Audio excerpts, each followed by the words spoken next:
In today's video, we will look at some practical tips and tricks that will help you use GenAI for your library searching and assessment tasks. It is vital that you understand when and how to use AI and the ethics of doing so. Before we go into the nuts and bolts of the demonstration, let's take a look at where to find some background information on GenAI.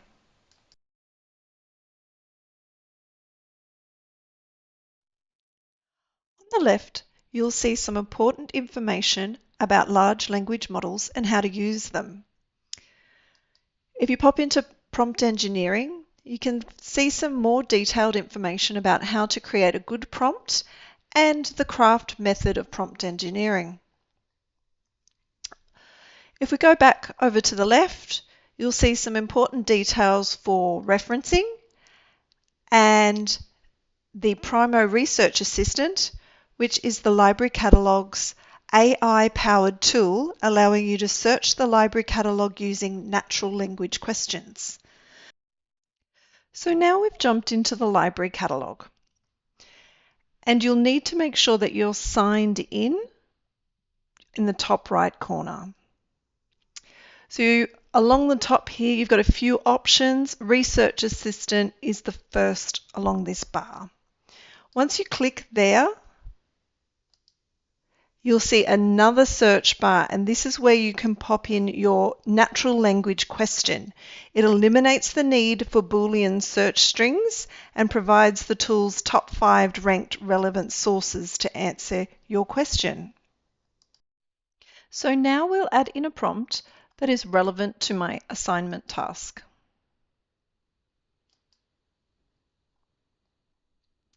You can see the top 5 results along here. And then there is a bit of an explanation of those sources in an overview. And if one of these articles seems relevant, you can click on it for more information.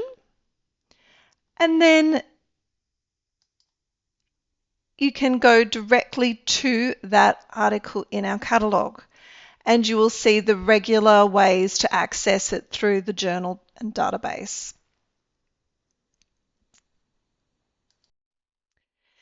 If you like, you can go back to Research Assistant, and if you hit View More Results, then you will go to the traditional Boolean search for that question that you've asked, with the whole range of results coming up. And what you'll also find on the left is your ability to then filter and refine your search. The Research Assistant is great as a starting point for your research, but you will find that because the catalogue searches the entire collection, you can get more targeted results by using a subject database. To find a suitable database, you can check your LibGuide. So as an education student, you can jump into your LibGuide here, and the very first thing that you will see are the key databases. So these are the recommended databases for your searching. Today we'll jump into EBSCOhost. You will have to pop in your login details.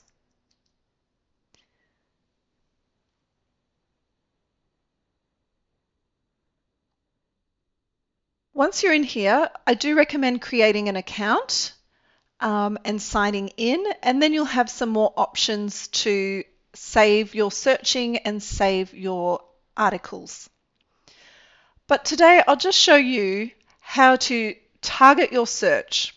So at the moment, it's defaulted to searching all the databases within EBSCOhost. But what you will want is Eric and Teacher Reference Center and Education Research Complete, and you click Select. You can see now you're only searching within those 3 educational databases. To run our search, we will have to think of some keywords to pop into these search bars. So now we will jump into Copilot, to help us generate some keywords for our search so we can get the best results in the database. So now I've added my prompt.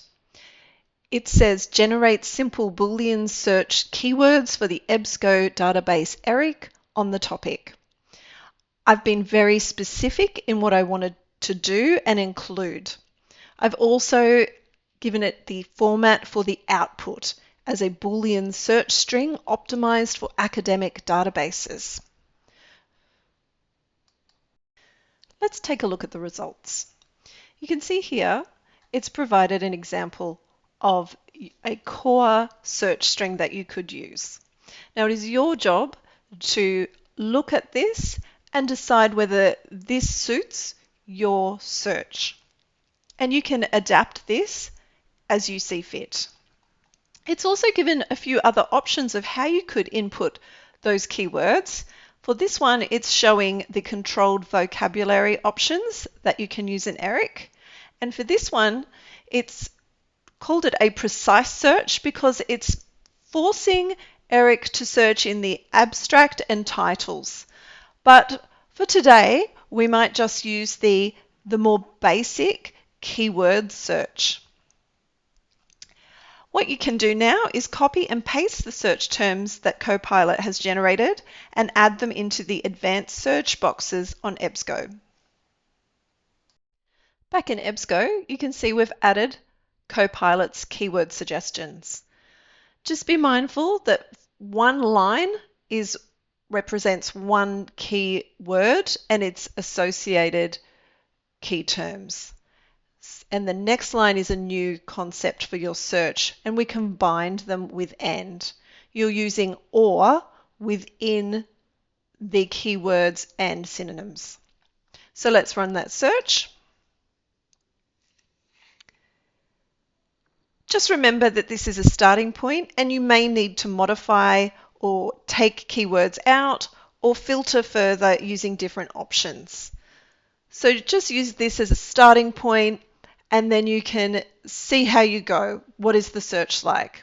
This particular search has come up with 2,445 results, but then you can filter it further. For example, by clicking peer reviewed, and then you could also change the date range. Another option to narrow your search is changing where you are searching for these keywords. So rather than in all the fields, you could just be searching for these key terms in the abstract. Let's finish up by circling back to how you acknowledge GenAI use. And you can see in our guide, we've got the referencing section, and there's a lot of information there on acknowledging your use, including the acknowledgement statement template. We also have a YouTube video made in collaboration with the Learning Zone if you want some more information there. And depending on your referencing style that you are needing to use, you can pop into the required style and find out more information about referencing and citing.